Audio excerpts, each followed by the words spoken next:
ominous being, so not this crude matter. You must feel the force. Hello, my friends. Welcome to Friday.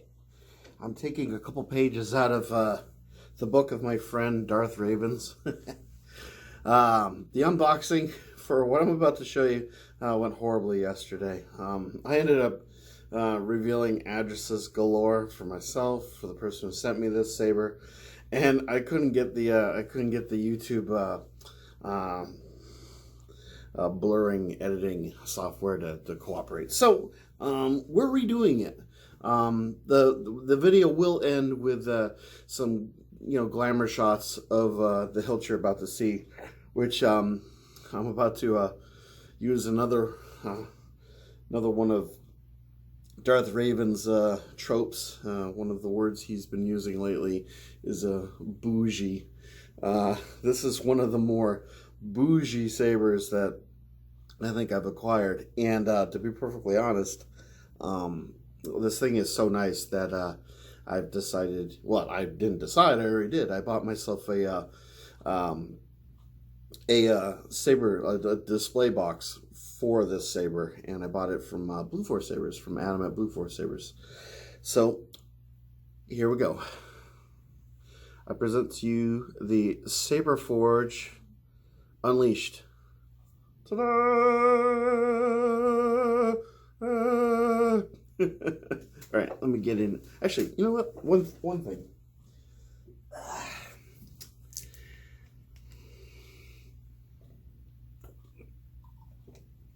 Oh yeah, smooth.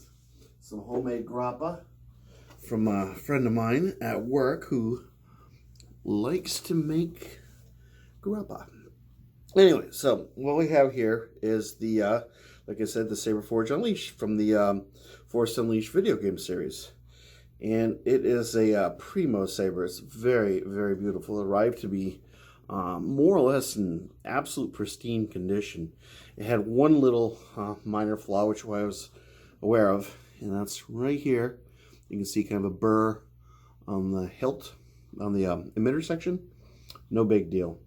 The rest of it is primo. Now, I'm not a member of the glove gang, but then again, this hilt is pretty much just brushed aluminum. It's not very shiny. It does, pick up a little bit of grime here and there. But for the most part, it is pristine. And I'm just going to show this thing to you real quick. Then I'll throw a blade in here and light it up. And then we'll go right to the glamour shot. So hopefully this will be a relatively short video. This isn't meant to be the review. Now, this is a crystal saber, as you can see here. And I am going to pull the kill key. It has just the older veteran tier electronics. Saberforge Crimson. The variety that has the 3 sound fonts: Crimson, Viridian, and Gunmetal. So nothing too fancy there, but that's actually okay, and I'll tell you why in a few minutes. But in the meantime, let's just let's turn this thing on. Look at that. Isn't that nice? That was really nice. And here's the other thing. The seller provided me with a really, really nice blade plug, and I like this blade plug a lot. Hopefully that's not too bright for you. I'm assuming that this is running the deep red, the standard 12 watt plus. It's incredibly bright. I have decided to not use this saber in the conventional sense. This thing I am going to baby. I'm going to keep it sans blade with blade plug. I'm just going to store it. It's going to be in its box, and this is going to be a bougie item that show off every once in a while because this thing's so beautiful and it has so much going on, and I just don't want to risk trashing it because, to be perfectly honest, this whole section here where everything's connected, I'm not too sure about structural integrity. Now, I don't deny the quality of this thing. The quality is first rate. I mean, look at this. I mean, you'd think that these are all separate components, but they're actually just sort of all molded out of one piece, and they've been well, I'm not too sure about these little brass things. These brass pins might go through an area with the black and the silver here, but this is all kind of anodized parts. So it is structurally, pretty sound. I mean, nothing's loose, nothing shimmies. I mean, I get no sense that this thing would cause any issues, but I really don't want to risk damaging this thing. I just absolutely love this hilt.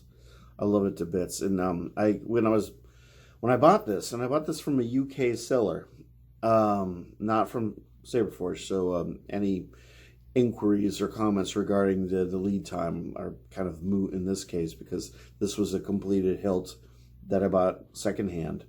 I can't remember where I was going with this.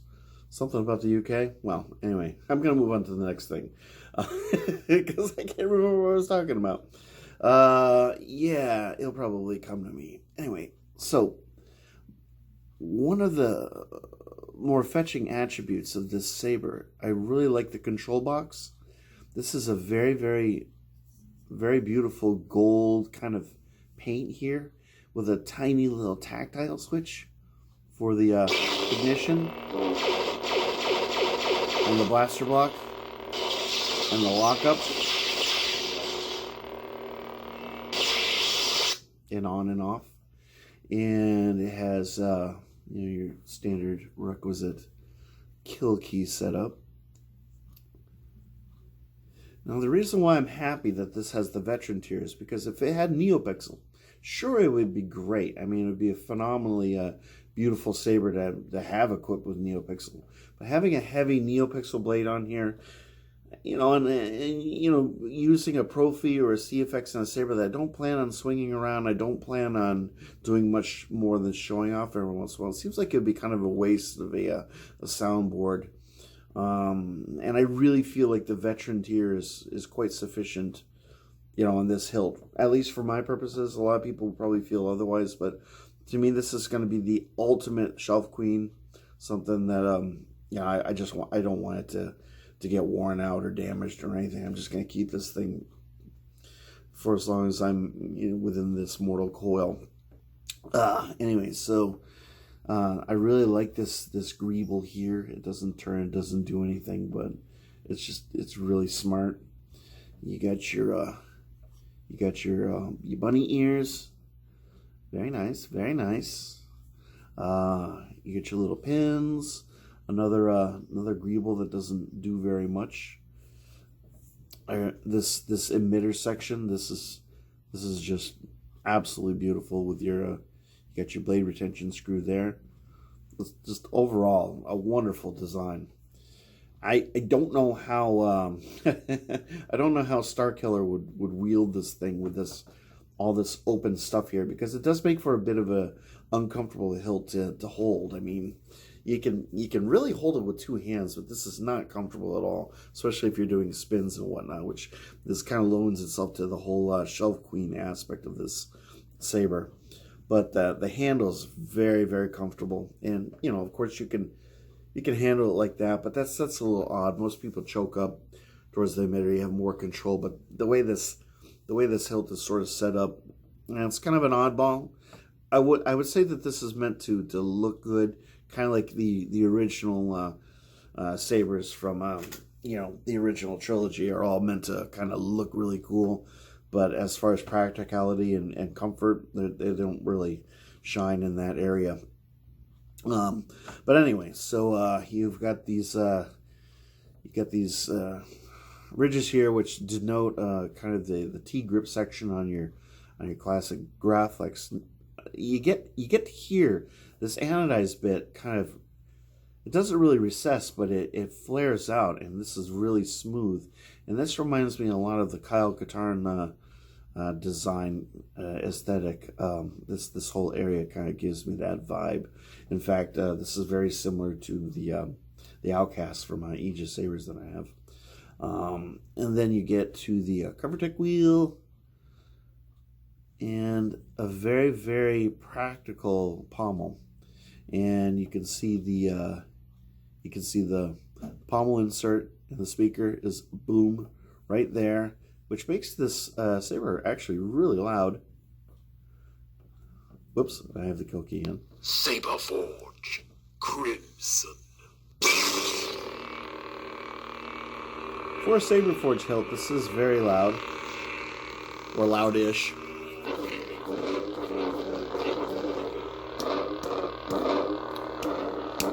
I don't want to hit it too hard. Yeah, you really have to have a blade in there for the accelerometer to register the clashes. I found that this saber is really quite inured to the whole process of the clashes. I have the clash settings set to about 6. I believe it goes to 8. You have the basic settings. You can control the shimmer. You know, basically the blade pulses, and then you get to kind of a, you know, when you increase the rate, it gets to a flicker. Volume control, swing sensitivity, and clash sensitivity. So let me get a blade in here for you. I can show off the. There's the really nice and elegant, simple. I like this. I like the simpleness of that particular blade plug. And we've got a standard Saberforge V4 blade. Let's see if I can get the dust cap off. Okay. And I'm not going to tighten this in because I don't plan on keeping it in here. So the blade depth is about, about 1 3/4, maybe 2 inches. And when you put a blade that's this heavy in here, I just don't really like the way this blade rocks this. I mean, like I said, it's the construction is solid. Nothing's coming undone. I don't feel like anything's going to break, but why chance it? Anyway.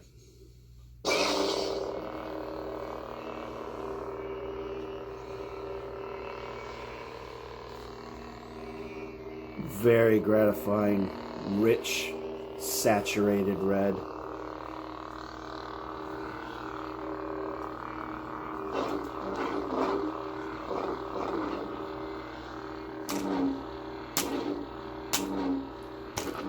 See, even with the blade in there.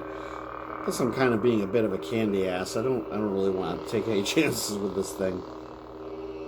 Never thought I'd go that route.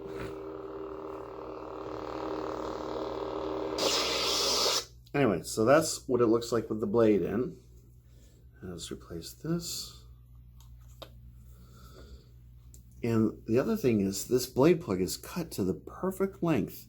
The perfect length to fit in there. So you can see exactly what the blade depth is just by knowing that little bit of information.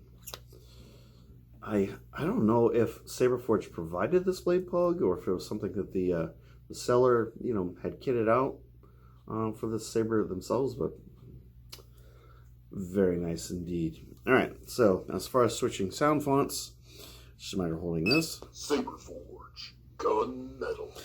Now you're into the sound font switching mode, so essentially just Saberforge Viridian. You hit the button. Saberforge Crimson. Until you get to the sound font that you want. Saberforge Gunmetal. So let's do some gunmetal, so I'll hold this in. Saberforge Gunmetal.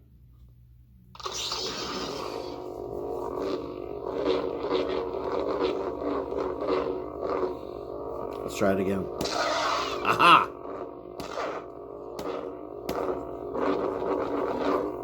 Alright. That actually hurt. This thing is solid. This is a very, very solid, hefty thing. It's a hefty hilt. Very well made.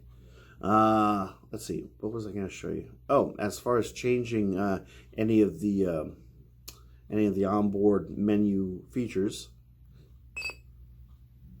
Main menu. Select optical frequency 1, 2, Here. 3, 4, 5, 1, 2, 3, 4, 5. Select sound intensity low, high, Select impact sensitivity 1, 2, 3, 4, 5.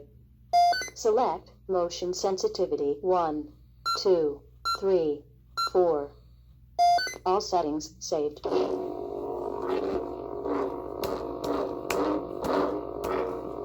Anyway. So you get the gist. You know what? I think we just did our review. Pretty much. I don't see the need to do more than this. So this is not just a reveal. It's not just a showcase, but it's also the review. That's called efficiency. So let me give you a one more close-up of this, and then we'll go to the glamour shots. Wrap up the video, and you guys can get on with your Friday. The next time you'll probably see this hilt, it will be when I receive my box for this saber from Blue Force Sabers. So hopefully that'll arrive next week and you can see the christening of this. To the best of my knowledge, I think this is actually quartz crystal. It doesn't seem to, it doesn't feel like plastic. I don't know. It could be plastic, but it definitely feels real. It has a bit of a, I don't know. It's really hard to tell. Oops. Saberforge Gunmetal. It has a lot of imperfections in it that I wouldn't expect from plastic. You know, I spent time as a child delving into geology and collecting rocks, and it's always been a fascinating subject to me. And this just seems to have the striations and the mannerisms and just the cracks and the way it just seems real to me. But then again, I don't know. So if anybody's got the lead on that, please definitely, fill us in the comments if you have insider knowledge or whatnot. And so you got that end, and you've got that end, and I think that pretty much wraps it up. So yeah, this is my my Saberforge Unleashed, my Star Killer, and this of course is the standard finish. You have 3 options for your finish. You have version 1, which is your silver and black; version 2, which is the weathered finish; and version 3, which is the matte black finish. And then you can do powder coating and things of that nature for an extra cost. And that usually adds weeks to the turnaround time. I'm not sure exactly what Saberforge's turnaround or lead time is now for something like this, but they're out, I think, of all of the crystal chambered sabers. They've been out of this one for a while, so I was really, really shocked and surprised to find this one on eBay. Of course, I had to go to the UK eBay. I often go there because sometimes I find things I just can't find stateside, and I got a really good price on this thing. The seller shipped it to me very quickly. The United States Postal Service, they did their part, which was to make sure that I received this as inefficiently as possible. They sent this they sent this hilt for a complete tour of the East Coast of the United States of America. So thank you, United States Post Office. That was wonderful. So yeah, that's pretty much it. So hope you enjoyed this this reveal / unboxing / review, and then the upcoming showcase, which I'm about to lay on you guys. So enjoy your weekend. May the Force be with you. And I really appreciate everyone watching. I appreciate all the subscribers and the people that have reliably been following my channel. And I apologize for such little content this week, but this is a very, very strange week. And I'm glad to have the weekend upon me. So until the next video, you guys take care. And, well, I'll see you next time. Bye.